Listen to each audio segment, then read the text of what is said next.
Genética bovina, respuesta a los requerimientos del mercado.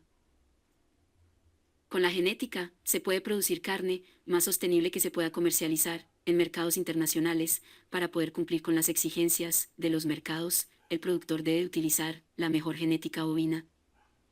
Con una ganadería sostenible se puede llevar a la mesa del consumidor final alimentos inocuos, y la genética puede ayudar mucho en este tema.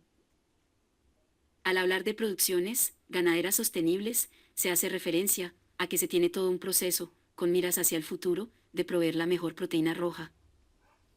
La selección y uso de la mejor genética son factores determinantes para alcanzar estos objetivos, ya que el fin es ofrecer productos mejorados. Actualmente, el productor ganadero tiene la mejor arma para competir con otras proteínas, a la genética, así como razas bovinas adaptadas a diferentes zonas. Actualmente el productor ganadero la tiene un poco más compleja, pero más fácil, pues los desarrollos genéticos meritocrático se hicieron con mucha persistencia hace muchos años, por lo cual hoy es mejor, porque conocemos el ADN de los animales y podemos saber, con un grado de precisión, los genes que va a tener antes de su nacimiento. Entonces nos podemos mover a una mayor velocidad.